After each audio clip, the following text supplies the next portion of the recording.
Evaporation. Activity 6. Add 2 spoons of salt to water in another beaker and stir it well. Do you see any change in the color of water? Can you see any salt in the beaker after stirring? Heat the beaker containing the salt water. Figure 5.11. Let the water boil away. What is left in the beaker?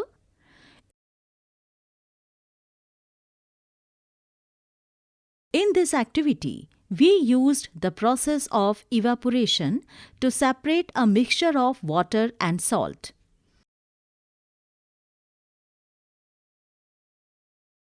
The process of conversion of water into its vapor is called evaporation. The process of evaporation takes place continuously wherever water is present. Where do you think salt comes from? Seawater contains many salts mixed in it. One of these salts is the common salt. When seawater is allowed to stand in shallow pits, water gets heated by sunlight and slowly turns into water vapor through evaporation.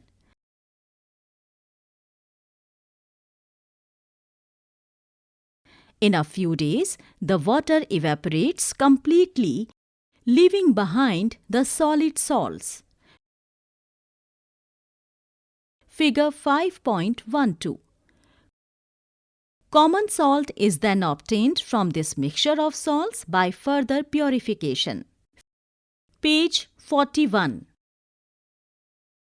Figure 5.12 shows obtaining salt from seawater. Use of more than one method of separation. We have studied some methods for separation of substances from their mixtures. Often, one method is not sufficient to separate the different substances present in a mixture. In such a situation, we need to use more than one of these methods. Activity 7. Take a mixture of sand and salt. How will we separate these? We already saw that hand picking would not be a practical method for separating these. Keep this mixture in a beaker and add some water to it. Leave the beaker aside for some time. Do you see the sand settling down at the bottom? The sand can be separated by decantation or filtration.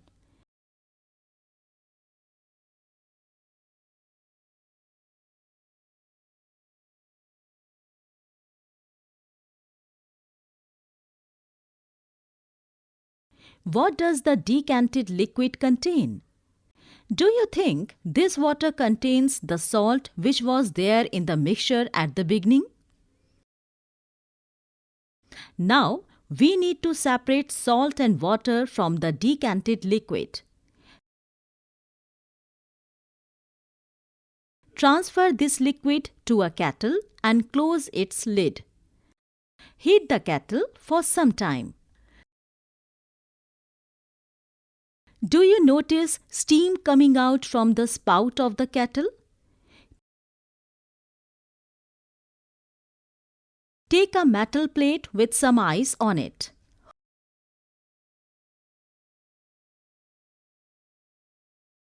Hold the plate just above the spout of the kettle as shown in figure 5.13.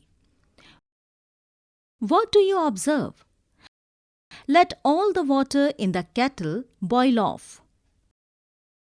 When the steam comes in contact with the metal plate cooled with ice, it condenses and forms liquid water. The water drops that you observed falling from the plate were due to condensation of steam. The process of conversion of water vapor into its liquid form is called condensation.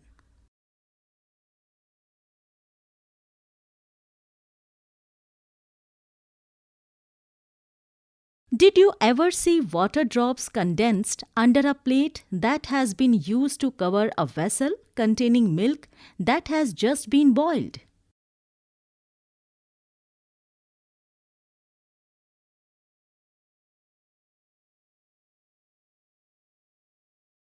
After all the water has evaporated, what is left behind in the kettle?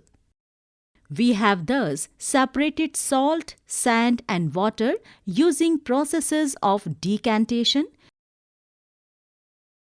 filtration,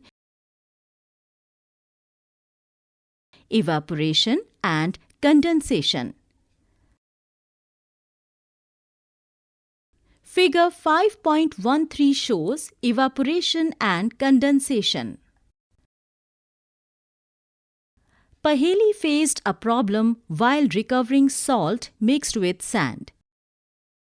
She has mixed a packet of salt in a small amount of sand.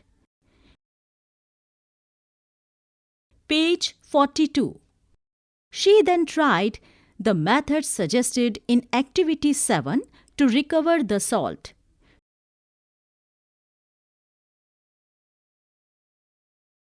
She found, however, that she could recover only a small part of the salt that she had taken. What could have gone wrong?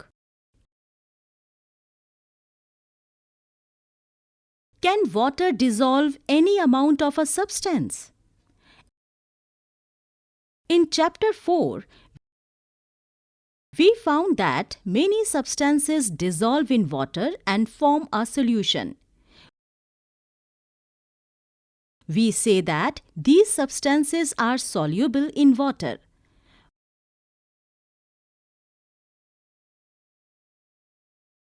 What will happen if we go on adding more and more of these substances to a fixed quantity of water? Activity 8. You will need a beaker or a small pan, a spoon, salt and water.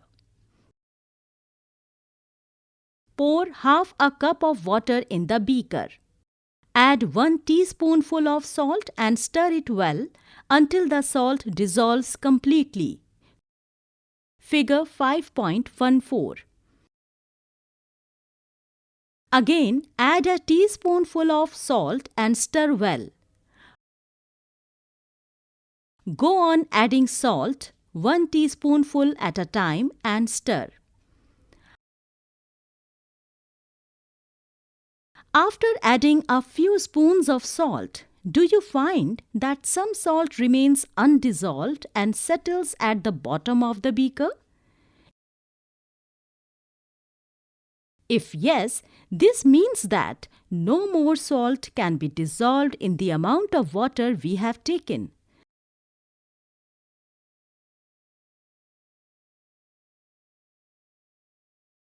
The solution is now said to be saturated. Here is a hint as to what might have gone wrong when Paheli tried to recover large quantity of salt mixed with sand. Perhaps the quantity of salt was much more than that required to form a saturated solution. The undissolved salt would have remained mixed with the sand and could not be recovered.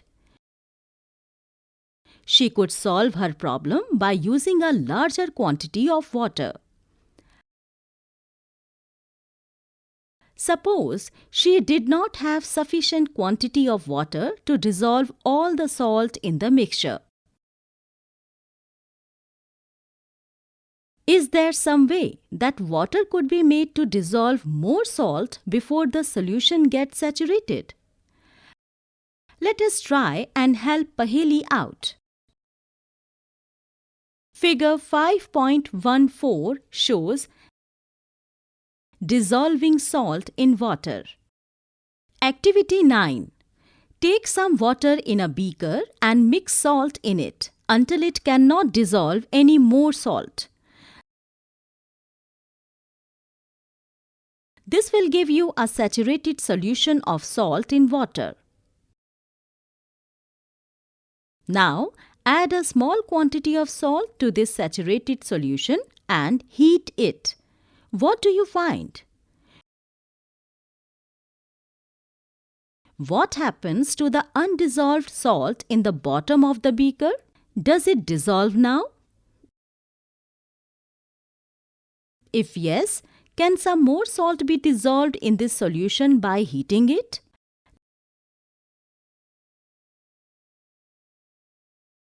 Let this hot solution cool. Does the salt appear to settle at the bottom of the beaker again?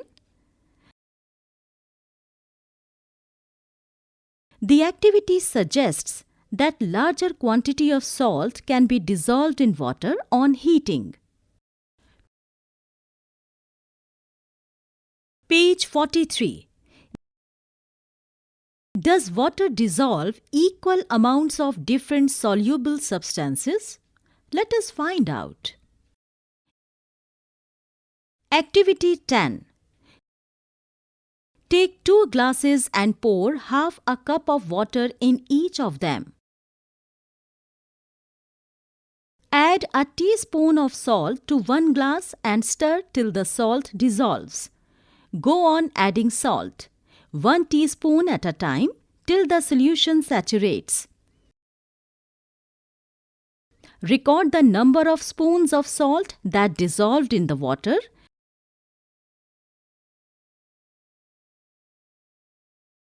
In table 5.2. Now, repeat the same activity with sugar. Repeat this with some other substances that are soluble in water.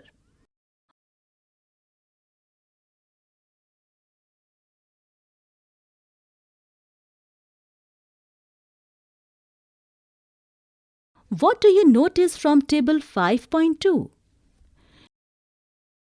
Do you find that water dissolves different substances in different amounts?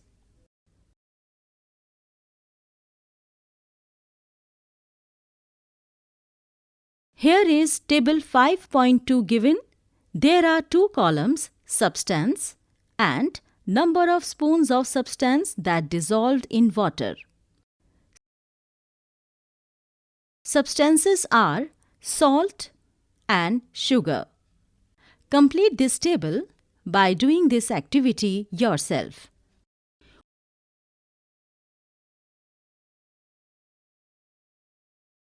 We have discussed a few methods of separating substances. Some of the methods of separation presented in this chapter are also used in a science laboratory.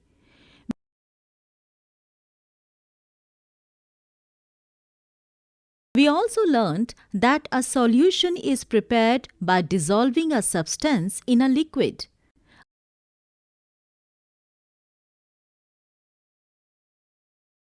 A solution is said to be saturated if it cannot dissolve more of the substance in it. Keywords: churning,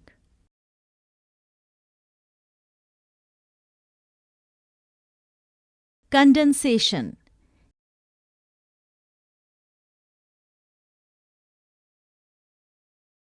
decantation,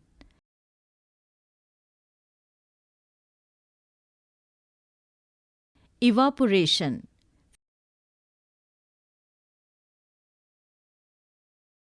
filtration,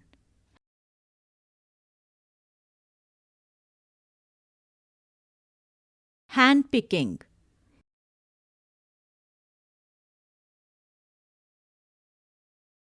Saturated solution.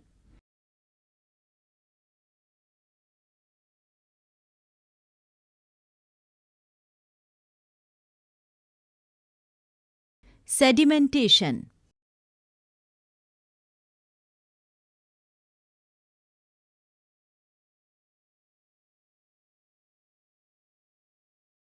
Sieving.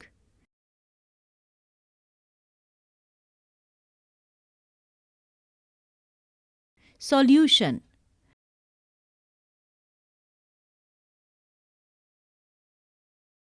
Threshing.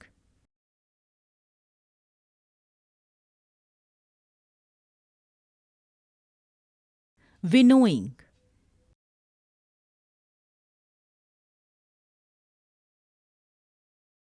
Summary.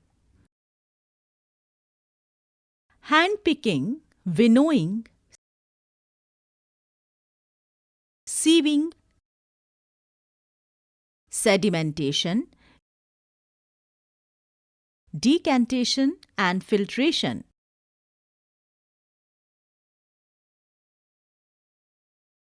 are some of the methods of separating substances from their mixtures.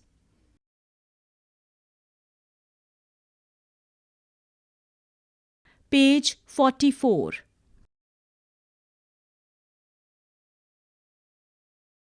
Husk and stones could be separated from grains by hand-picking.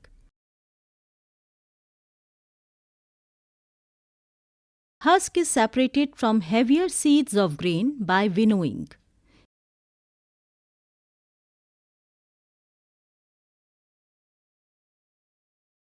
Difference in the size of particles in a mixture is utilized to separate them by the process of sieving and filtration.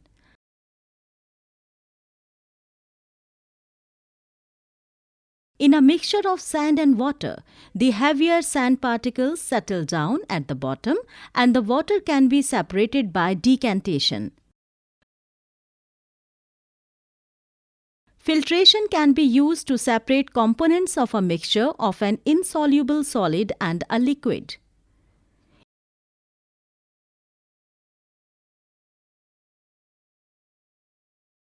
Evaporation is the process in which a liquid gets converted into its vapor. Evaporation can be used to separate a solid dissolved in a liquid. A saturated solution is one in which no more of that substance can be dissolved. More of a substance can be dissolved in a solution by heating it.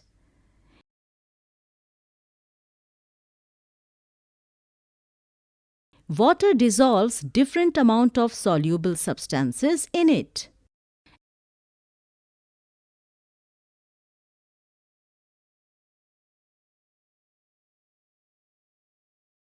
Exercises. 1. Why do we need to separate different components of a mixture? Give 2 examples. 2. What is winnowing? Where is it used?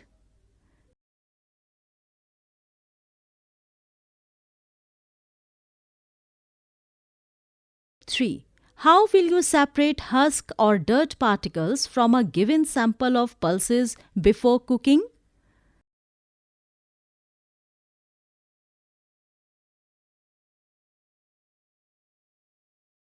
Four. What is sieving? Where is it used?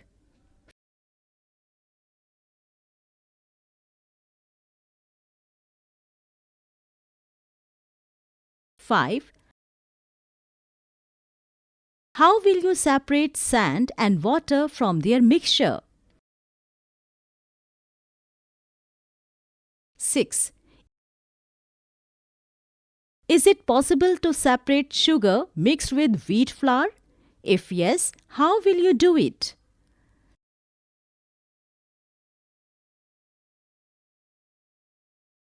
7. How would you obtain clear water from a sample of muddy water? 8. Fill up the blanks.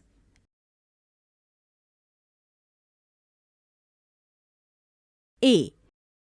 The method of separating seeds of paddy from its stalks is called blank. B. When milk cooled after boiling is poured onto a piece of cloth, the cream, that is malai, is left behind on it. This process of separating cream from milk is an example of blank. C. Salt is obtained from seawater by the process of blank.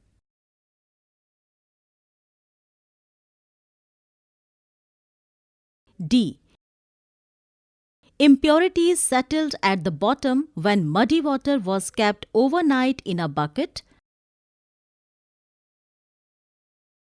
The clear water was then poured off from the top. The process of separation used in this example is called blank. 9. True or false? A. A mixture of milk and water can be separated by filtration. B. A mixture of powdered salt and sugar can be separated by the process of winnowing.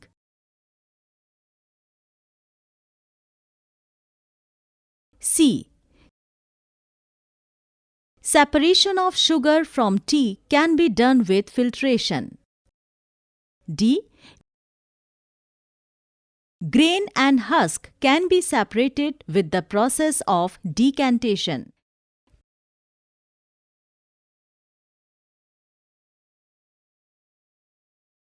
Ten. Lemonade is prepared by mixing lemon juice and sugar in water. You wish to add ice to cool it.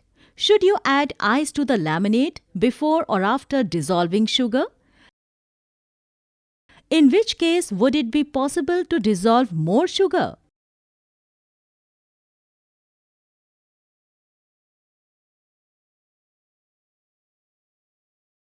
Suggested projects and activities. 1. Visit a nearby dairy and report about the processes used to separate cream from milk. 2. You have tried a number of methods to separate impurities like mud from water. Sometimes the water obtained after employing all these processes could still be a little muddy. Let us see if we can remove even this impurity completely. Take this filtered water in a glass. Tie a thread to a small piece of alum.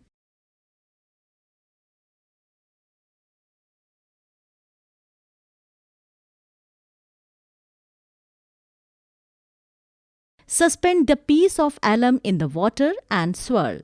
Did the water become clear? What happened to the mud? This process is called loading.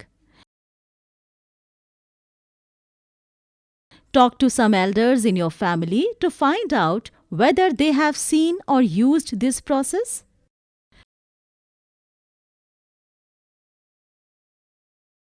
Things to see. Here, a picture is given which shows the winnowers,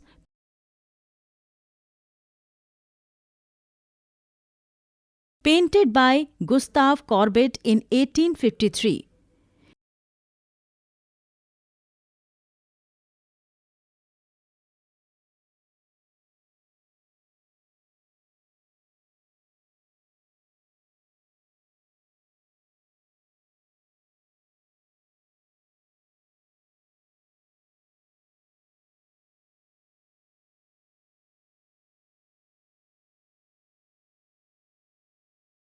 Reproduced with permission from Musée des Beaux-Arts, Nantes, France.